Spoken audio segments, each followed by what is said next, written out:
మరోవైపు ఈ భేటీలో బనకచెర్ల అంశం చర్చకు రాలేదని సీఎం రేవంత్ రెడ్డి అన్నారు. కమిటీ నిర్ణయాన్ని 2 రాష్ట్రాలు కూడా అంగీకరించాయని, అలాగే కమిటీలో 2 రాష్ట్రాల జలవనరుల అధికారులు ఉంటారని సీఎం రేవంత్ రెడ్డి ప్రకటించారు.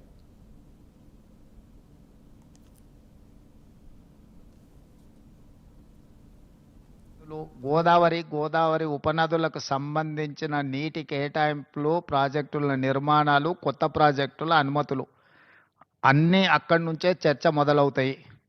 దీర్ఘకాలికంగా వాయిదాలు పడుతున్న అపరిష్కృతంగా ఉన్న సమస్యలను కూడా అక్కడ చర్చ చేస్తారు. అక్కడి నుంచే ముందుకు వే ఫార్వర్డ్, ముందుకి ఏ విధంగా వెళ్ళాలనో నిర్ణయం జరుగుద్ది. దేనికైనా ఏం శాంటిటీ అపెక్స్ కౌన్సిల్లో నిర్ణయాలు తీసుకున్నారు, అమలు జరిగిందా? పార్లమెంట్లో చట్టం చేస్తేనే మోడీ గారు ఒప్పుకుంటారు. ఏం శాంటిటీ ఉంది? స్టేట్ రీఆర్గనైజేషన్ యాక్ట్లో సర్టెన్ ఇష్యూస్ చట్టమే చేశారు కదా పార్లమెంట్లో 2013-14లో.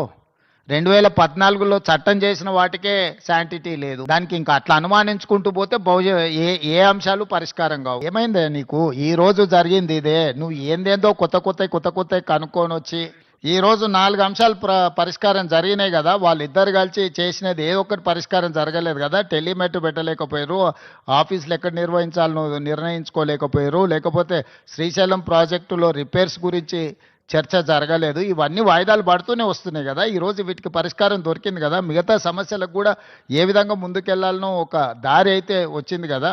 పరిష్కరించుకోవడానికి ఇక్కడ ఉన్నాం, వీటిని జటిలం చేసుకోవడానికి లేము. కొంతమందికి రాజకీయ ప్రయోజనం ఇమిడి ఉంది, పొంచి ఉంది కాబట్టి వాళ్ళకి ఇట్లాంటి ఆతృత ఉంది.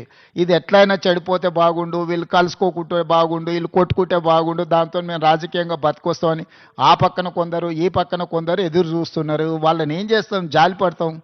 వాళ్ళకి 10 ఏళ్ళు అవకాశం ఇచ్చారు, పరిష్కరించలేదు. సో వాళ్ళ తాపత్రయం, వాళ్ళ బాధ మేము అర్థం చేసుకుంటాం. అధికారం పోయిన దుఃఖంలో వాళ్ళు ఇట్లాంటివి ప్రయత్నాలు చేస్తూనే ఉంటారు. వాళ్ళ కోసం లేము, తెలంగాణ ప్రజలకు జవాబు ఇవ్వడానికి ఉన్నాం.